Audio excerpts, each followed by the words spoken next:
오늘은 에스라에 대해서 우리가 말씀을 살펴봅니다. 에스라는 제사장의 그 가문인데, 여기에서 보면 율법을 연구하고 준행하며 율례와 이스라엘에게 가르치기로 결심한 그런 학자였다. 제사장의 시대에서 랍비 시대의 전환을 가르쳐 주는 것입니다. 제사장은 성전이 있어야 살죠. 랍비는 말씀이 있어야 삽니다. 오늘 이것이 주제입니다. 그래서 이전의 제사장 신분으로서 에스라가 기술하는 것은 성전을 건축하는 것이고, 말씀을 가르치는 학자는 우리 마음속에 성전을 건축하는데, 우리 마음속의 성전은 말씀으로 지어지는 것입니다. 외부적인 성전 건축과 우리 마음속의 성전 건축, 이 모습을 우리가 이제 에스라를 통해서 살펴보도록 하겠습니다. 첫째로 바벨론에서의 1차 포로 귀환에 대해서 기록하고 있습니다. 에스라는 주전 458년에 귀환했으니까 538년에 고레스의 칙령이 일어나서 포로 귀환이 일어납니다. 그러니까 538년에서부터 주전이니까 거꾸로 내려와야 됩니다. 458년까지는 몇 년이죠? 80년이 지났어요. 80년 후에 이제 에스라가 예루살렘에 온 것입니다. 그러니까 포로의 첫 귀환 세대는 538년에 제1차 귀환이 이루어져서 스알데엘이라든지 스룹바벨을 비롯한 그런 사람들이 귀환을 해서 오게 되고, 이분들이 이제 귀환해서 와서 제일 먼저 한 일은 성전을 건축하는 것입니다. 그런데 그 일이 조금 어렵다가 건축된 후에, 성전이 건축됐는데도 믿음 생활이 약해. 말씀이 사람의 심령 속에 심어지지 않고 건축되지 않았기 때문입니다. 그래서 학사 겸 제사장인 에스라가 어쨌든 첫 귀환 후부터는 80년, 성전 건축이 515년에 건축됐어요. 그러니까 성전 건축한 후에는 한 60년 후에, 성전이 지어진 후에도 60년 동안 신앙의 발전이 없어요. 그래서 말씀을 가르치기 위해서 에스라가 오는 것입니다. 그것을 에스라의 귀환을 제2차 귀환이라고 합니다. 2차 귀환. 그리고 이 다음에 느헤미야가 445년에 귀환하는데, 아닥사스다 왕 20년, 아닥사스다 왕 7년은 에스라 귀환, 아닥사스다 왕 20년의 귀환은 느헤미야 해서 445년에 이제 귀환해서 역대상하 에스라 느헤미야, 이 포로 이후의 역사를 역대기 역사라고 이제 그렇게 이름을 붙여서 하나로 묶습니다. 고레스의 귀환령을 우리가 1장 2장에서 보는데, 이 고레스는 바사 제국의 왕이고, 바사는 파르스라는 그 지역이 페르시아의 원래 지역입니다. 원래 지역. 전라도가 전주와 나주의 그 이름을 붙여가지고 전라도 한 것처럼 파르스라는 이름에서 파르시아, 페르시아, 파르스, 그것이 바사. 우리 성경에는 그래서 바사라고 씁니다. 하기야 영어도 퍼시아, 우리는 페르시아 합니다만 퍼시아 하니까 영어도 바사하고 이름이 비슷하죠. 그리고 그때의 처음 왕이 이제 고레스입니다. 영어로는 이제 키루스라고 그럽니다. 그래서 이 키루스가 귀환 명령을 내렸어요. 그것은, 이 사람은 그 고대 페르시아 제국의 그 아버지라고 부르는 사람입니다. 정복의 그런 왕이고 제국의 건설한 왕임에도 불구하고 참 희한하게 굉장히 마음이 넓은 사람이에요. 대개 이 정복의 그 구테타의 영웅은 피를 많이 흘리는데, 이 사람은 그 무혈혁명으로 바벨론을 점령하고, 이 바벨론 그 사람들이 그냥 문 열어줬어요. 물론 자기들끼리 그런 종교적인 갈등으로 인해서 그런 일이 생겼습니다만, 어쨌든 그 피를 흘리지 않고 바벨로니아 신바벨로니아 제국의 수도를 점령한 그런 역사가 나타납니다. 그런 것처럼 굉장히 인자한 사람으로 등장하고 있습니다. 인자한 사람이고, 따라서 소수민족들에게 고향으로 돌아가라 해서 다 돌려보내고, 또 그들의 신전을 건축하여 그 섬기게 그렇게 한 그런 굉장히 포용력이 넓은 사람이고, 그래서 이사야는 하나님의 기름 부은 고레스라고 표현했어요. 하나님이 역사하지 않으면 이방 신을 섬기는 그 이방 제국의 왕이 어찌 그런 일을 하겠는가? 하나님께서 역사하신 것이다. 그렇게 이제 성경은 예언되어 있고 또 그와 같이 표현되어 있습니다. 그래서 돌아왔어요. 에스라 1장 2절에 보면 바사왕 고레스는 말하노니 하늘의 하나님 야훼께서 세상 모든 나라를 내게 주셨고 나에게 명령하사 유다 예루살렘의 성전을 건축하라 하셨나니. 그래서 이런 하나님의 역사를 이 고레스가 명령으로 시달하게 된다. 그러니까 행정명령도 잘 내리면 그것이 하나님의 명령이죠. 하나님의 명령. 고레스의 명령이 이제 그런 것이 된 것입니다. 이처럼 하나님께서 국가와 개인의 섭리를 주장하신다. 이 세상에서 국제 간의 갈등이 일어나고, 그건 군사적인 대립, 또 군사적 대립의 이면에는 경제적인 것이 사실은 많이 작용합니다. 그러니까 국가적으로도 자국의 그 이익을 확대시키기 위해서 전쟁을 하는, 아니면 전쟁의 압력을 넣어서 경제적 이익을 취하는 것입니다. 사실 군사적 압력을 넣으면 상당한 경제적 이익이 순식간에 빠져나갑니다. 옛날에는 실질적으로 정복을 해가지고 몽땅 뺏어갔어요. 솔로몬 성전에 있던 그런 금은 그런 기물들을 그 다음에 시삭이 와가지고 몽땅 다 빼앗아간 거예요. 그런 것처럼 고대 세계에는 전쟁을 통한 약탈이 이루어지지만, 오늘날에는 전쟁의 위협을 통해서 경제적인 또는 주식이나 환율 변동으로 국가적인 부를 빼내가는. 그러나 그런 국가와 개인의 흥망성쇠가 하나님의 손에 이루어지는 것이다. 그것을 에스라에서는 분명히 그것을 말씀하고 있습니다. 고레스는 마르둑 신을 섬기는 사람임에도 불구하고 하나님이 역사하신 그 뜻대로 자기도 모르게 수행하는 것입니다. 그래서 1차 귀환이 538년 주전에 이루어졌고, 그 사람이 들어와서 제일 먼저 귀한 백성들이 한 것은 성전 재건입니다.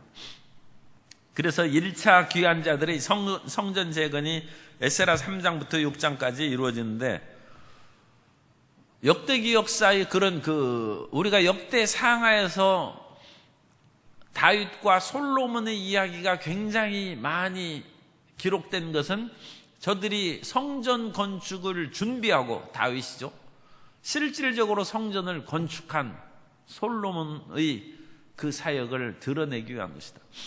그럼으로써 귀한 공동체의 사람들은 단순히 군사적이고 영토를 확장하는 다윗이나 솔로몬을 이상향으로 생각하지 않냐고, 예배하는 다윗과 솔로몬을 이상향으로 받아들임으로 말미암아 영토와 국가적인 그 확장을 위한 비전에서 하나님을 예배하는 삶으로 젊은이들의 비전을 바꿔준 거예요. 그것이 역대기 역사라고 말씀을 드렸습니다. 역대 상하에서 우리가 그것을 본 거예요. 당연하죠. 그러니까 이 에스라에서도 귀한 백성들이 제일 먼저 한 일은 하나님을 예배하는 가장 중심이 되는 성전을 재건하는 것입니다. 성전 재건. 그래서 야훼 하나님을 섬기는 것이 회복되는 것이다. 에스라 3장 6절에 보면 7째 달 초하로부터 비로소 야훼께 번제를 드렸으나 그때 야훼의 성전 지대는 미쳐놓지 못하니라. 그러니까 아직 성전이 지어지지 않은 상황에서도 그같이 하나님 앞에 희생제사를 드렸고, 그러나 성전 지대는 아직 이제 놓여지지 못했다. 그래서 성전을 빨리 건축해야 된다는 그런 당위성과 마음의 책임감을 촉구하고 그걸 부르는 거예요. 하나님 성전을 짓는 것은 그건 참 절대선이라고 할 수 있는 좋은 일이고, 모든 구약이나 신약 모든 시대에 하나님을 섬기는 백성들의 당연한 사명입니다. 그런데 그 사명을 수행하는 것이 좀 쉽지 않을 수가 있어요. 이게부터 이제 문제가 됩니다. 하나님의 뜻이면 저절로 되겠거니 그게 아니라니까요. 이 세상은 수많은 영적 전쟁의 그런 뒤엉킨 것이 있기 때문에 우리가 하나님의 뜻이 분명하다 할지라도 앞길에 장애가 있을 수 있어요. 그러면 그 장애를 보고 뒤로 물러가거나 주저앉으면 안 되고 그것을 극복해서 나아갈 필요가 있다는 것입니다. 포로에서 돌아온 사람들이 그야말로 하나님을 생각함으로써 돌아온 것이죠. 더군다나 하나님의 기뻐하시는 성전을 건축하는데 어려움이 있어요. 왜 어려움이냐? 포로에서 돌아온 사람들이 경제적인 그 여건이 좋지가 않아요. 옛날에 징용이라든지 그런 식으로 끌려간 사람들이 돌아올 때 빈손으로 돌아왔지, 무슨 징용 가가지고 그 일본의 탄광에서 그 막장에서 그렇게 고생했다고 누가 돈 뭉치 줘가지고 돌아왔습니까? 포로 귀환민들이 돌아왔다 할지라도 그런 경제력이 없고, 더 참 희한하고 놀라운 것은 가뭄이 들어서 농사 짓고 살기고 힘들어요. 그러니까 비를 내리신 것은 하나님인데 그것은 이제 돈이야 페르시아에서 그건 국가적인 일이니까 배상을 안 했다 할지라도 이해가 되는 것이죠. 그건 그 나라가 나쁘고 여건이 그렇게 안 좋으니까. 그런데 하늘에서 비를 내리는 것은 그건 하나님이 하시는 건데 그런 여건도 힘들고 그러면 이 성전 건축하는 것이 하나님의 뜻이 아닌가 하는 의심이 들 수 있다. 그런데 하나님께서는 우리의 믿음을 견고하게 주님께서는 붙잡아 주시고 세우시기를 원하십니다. 그래서 하나님의 뜻이면 끝까지 흔들리지 말고, 그야말로 항상 말씀드린 것이지만 눈에는 아무 증거 안 보이고 귀에는 아무 소리 안 들리고 손에는 건 잡히는 거 없을지라도 하나님의 뜻이면 그것을 앞길이 칠흑같이 어두울지라도 나아가는 것입니다. 가야 될 길은 가야 되는 것입니다. 그런데 이스라엘 백성들이 성전 짓다가 주변에 암몬 사람, 모압 사람 그런 사람들이 방해하고 그러니까 건축을 중단했어요. 중단해서 세월이 한 20년쯤 지났습니다. 그래서 아마 계속 중단했으면 못 지었을지도 몰라요. 그런데 520년경에 학개와 스게랴 선지자가 나타나서 백성들에게 새로운 그런 꿈을 줍니다. 학개서 1장 3절 이하에 보면 야훼의 말씀이 선지자 학개에게 임하여 이르시되 이 성전이 황폐하였거늘 너희가 이때 판벽한 집에 거주하는 것이 옳으냐. 판벽한 집이라는 것은 이제 벽돌이나 그런 걸로 이렇게 잘 세워놓은 집을 말합니다. 그러나 너희들만 좋은 집에 살고 하나님의 성전은 무너진 채로 놔둔 것이 이게 올바른 순서대로 사는 것이냐. 사람이 참 먼저 할 것은 먼저 하고 나중에 할 것은 나중에 해야 되는 것이죠. 그런데 자기들의 집은 조그맣고 또 집이 없으면 어찌 살겠습니까? 자기들은 판벽한 집에서 살고 하나님의 저는 황무한 채로 무너졌으니 어찌하겠느냐. 그 자극을 받아서 사람들이 이래서는 안 되겠다 해서 다시 페르시아에 조서를 보내고, 왜냐하면 귀한 백성들이 성전을 건축할 때 암몬이나 모압이나 이 주변 지역 사람들이 성전을 건축하면 귀한 백성들이 단합해서 아마 페르시아를 모반할 것입니다. 그런 반대 상소를 올린 거예요. 건축 반대하는 그래서 그것이 받아들여진 것입니다. 그래서 잠시 또 자기들이 그 경제력도 없고 그런 여러 가지 여건으로 잘못됐는데 다시 상소를 올려서 다리오 왕 때 성전을 건축하라는 명령이 다시 내려왔어요. 그 사람들이 기도해야죠. 이런 싸움의 근거가 어딘가 해서 착 찾아보니까 자기들의 시조 왕인 고레스가 칙령을 내려서 성전 건축하라는 그런 문서를 찾아냈다는 거예요.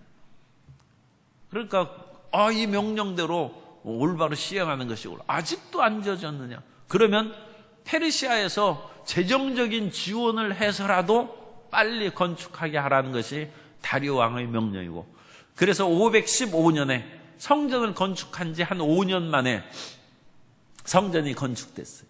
솔로몬의 성전을 제1성전이라고 우리는 이름으로 부르는데 솔로몬 성전, 그 다음에 스룹바벨 성전이라고 하는데 이스라엘 사람들은 역사에서 솔로몬 성전을 제1성전이라고 하고 이 스룹바벨 때부터 지어진 성전을 제2성전이라고 합니다.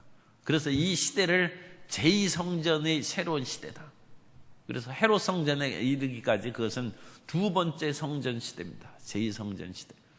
그리고 이 유대인들은 지금 제3성전을 짓고 제3성전 시대가 도래하기를 아마 기도하고 있을 것입니다. 그래서 성전이 완성됐어요. 재정적인 그런 것, 국가적인 도움도 필요하고 학개와 스게랴 선지자의 그런 메시지, 안이하게 사려는 그 사람들을 촉구하는 그런 메시지도, 이 모든 것이 조화해서 이것이 이루어진 거예요. 그러니까 행정이나 정부도 하나님을 섬기는 그런 편으로 일을 가서 해야 되고, 선지자 같은 주의 종들도 필요하고, 경제력으로 일할 수 있는 그런 일반 성도님들도 필요하고, 조화가 이루어져야 돼요. 그러니까 다 하나님의 부르심을 받은 것으로 자기 일에 최선을 다해서 발전하고 승진하는 성도 여러분 되시기 바랍니다. 그래서 행정 관료가 되더라도 높이 승진하고 발전해야죠. 그래야 이런 명령, 그 비밀 창고에 가서, 서류 창고에 가서 그거 찾아낼 거 아닙니까? 그런 후에 이제 바벨론 포로에서 2차 귀환이 이제 이루어지는 것이 7장부터 10장까지 그렇게 나와 있습니다. 그래서 에스라가 10장까지 있는데, 에스라의 귀환이 성전이 건축한 후에 한 60여 년이 지나서 458년 아닥사스다 왕 7년 때 이제 에스라가 귀환했는데, 그 유인물에 있는 것처럼 에스라는 제사장 아론의 그런 혈통을 가지고 태어난 사람이고, 이분은 그 하나님의 말씀을 잘 가르치는 그런 사람이었어요. 그래서 하나님의 말씀을 그 백성들에게 가르쳐서 직접적으로 에스라의 그 목적이 마음의 성전을 건축하라는 그런 의미는 없어요. 그러나 이것은 이제 에스라에 대한 오늘날의 신약의 눈으로, 더 나아가서 영원불변한 하나님의 말씀, 오늘 우리는 성전에서 섬기고 희생제사 드리는 그 시대에 살고 있지 않지 않습니까? 그러면서 에스라가 우리에게 의미 있는 책으로 주는 것은 내 마음의 성전을 건축하라고. 이제는 밖에 성전이 없어도 상관없어요.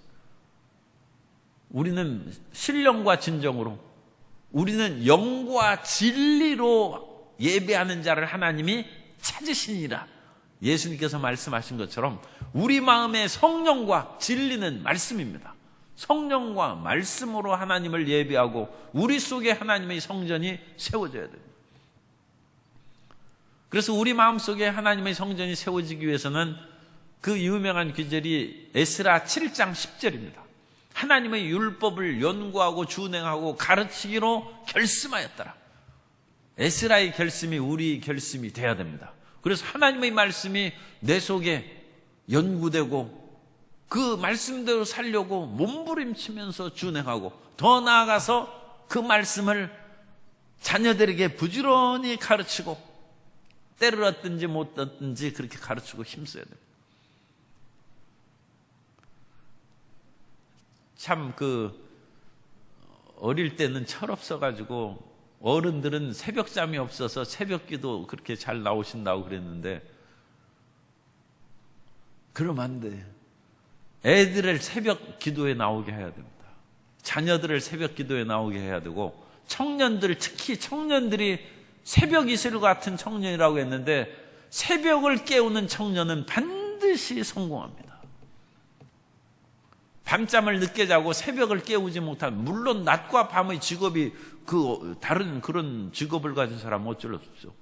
그러나 별일 없이 밤 늦게 자고 새벽에 아침에 늦게 일어나는, 그래가지고 어찌 인생이 험악한 세상에서 승리하겠습니까? 청년들이 새벽 기도 나와야 돼요. 청년들이 아침에 하나님의 말씀으로 자기의 정신의 칼날을 세우는, 옛날에 아침에는 부엌칼을 이렇게 간 숫돌에 가는 거죠. 부엌칼을. 무쇠칼이기 때문에 녹슬고 그러니까 제가 아침이면 그 어린 나이에 그 숫돌에다가 한겨울에도 손이 어는데도 물을 착, 얼음을 깨가지고 해서 부싯돌에 부엌칼을 가는, 정신의 칼날을 세우는 거예요. 새벽에 세우는 거예요. 새벽에. 하나님의 말씀을 연구하고 준행하고 가르쳐야 가르쳐.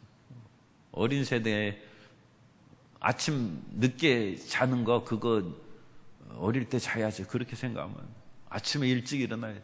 일찍 일어나면 저녁에 일찍 자게 되어 있습니다. 밤에 일찍 자면 온갖 잡다한 생각에서부터 자기를 건질 수가 있는 것이죠. 그래서 에스라가 귀환했어요. 귀환한 후에 그 백성들에게 말씀을 가르치는 거예요. 그런데 그 백성들에게 어렵고 힘든 일이 다가와도 꿈과 희망을 잃지 말도록 가르치는 거예요. 하나님의 말씀대로 살아가려고 해서 모든 길이 형통한 것은 아니에요. 형통하지 못한 것이 있어도 말씀의 검을 들고 나아가서 이기라는 것으로 말씀을 주는 것이지, 무조건 뭐 그렇게 해서 편하게 등 따숩게 사는 것이 아니에요. 복음서에서도 예수님과 제자들, 사도 바울의 사도행전의 모든 그런 활동을 보십시오. 힘들고 어려운 것이 있었어요. 그런데 중요한 것은 힘들고 어려운 것이 문제가 아니라, 그럼에도 불구하고 나는 믿음이 흔들리지 않고 하나님의 말씀을 통해서 세상을 이기며 산다는 것이, 그것이 예수님 제자들이 가르칩니다. 사도 바울이 희한한 능력이 있어서 앞치마와 손수건만 가져놔도 병든 자가 낫고 악귀가 떠나감에도 불구하고 고난이 다가왔는데, 그런 능력을 주셔서 등 따숩고 배부르게 살라는 것이 아니라 그것을 통하여 어렵고 힘든 사람에게 희망을 주고 더 비참하게 사는 사람들이 믿음을 얻게 하는 하나님 나라 확장의 그런 표적으로 하나님께서 주시는 것입니다. 우리가 삶의 그런 관점을 바꾸면 걱정할 것이 없어요. 내가 믿음이 있는데 왜 고생하나? 그거 말이 안 돼요. 고생할지라도 믿음이 있으니까 이긴다는 것입니다. 그래서 에스라 시대 때 가뭄의 문제와 주변 상황의 어려운 문제를 에스라가 말씀을 가르치고 대회를 일으켜가지고 그걸 뒤집어 버리는, 그걸 바꾸고. 그래서 단순히 성전 지어놓으면 저절로 잘 될 것으로 생각했던 그들의 마음에 그게 문제가 아니라 너희들이 말씀을 마음에 받아들이고 그것을 준행하고 그대로 사는 그것이 하나님이 원하시는 것임을 깨닫게 해서 가르치는, 그리고 고난을 극복하게 하고, 더 나아가서 하나님의 말씀대로 살아가기 위해서 방해되는 것이 세상의 관점이에요. 그런데 이 에스라 시대에 세상의 관점으로 가장 크게 들어오는 것이 이방 여인이에요. 왜냐하면 이방 여인이 돈이 있어요. 왜 이방 여인이 돈이 있느냐? 귀환민들은 떠돌이로 지금 들어온 거예요. 그런데 거기에서 모압, 암몬, 아스돗 방언을 하고, 아스돗은 블레셋이에요. 이 블레셋이라든지 사마리아, 모압, 암몬에 있는 주변에 있는 사람들은 거기에서 정착해서 살고 있어요. 그 사람들은 정착해서 살고 있으니까 생활이 안정되어 있죠. 집도 있고 땅도 있고 돈도 있어요. 그런 사람을 며느리로 맞아들이면 돈 가지고 오는 것이고, 그 사람들이 사위가 되면 심지어 대제사장의 그 아들도 산발랏이 사위가 되고, 그러니까 이방 사람들하고 결혼해가지고 그 이방 여인을 아내로 맞이한 거예요. 그런 일이 생깁니다. 세상에 들어오는 것이죠. 당연히 우상 숭배도 들어오는 것입니다. 그러면 우리 마음에 성전을 세웠는데 그 성전은 혼합 종교의 성전이 되는 거예요. 하나님도 믿고 이방신들도 믿고, 그것이 북왕국의 멸망 이유입니다. 하나님도 믿고 바알도 섬기고, 엘리야가 너희가 좌우에서 어느 때까지 머뭇거리느냐, 하나님이면 하나님, 바알이면 바알을 선택하라 했는데 백성들이 안 움직였어요.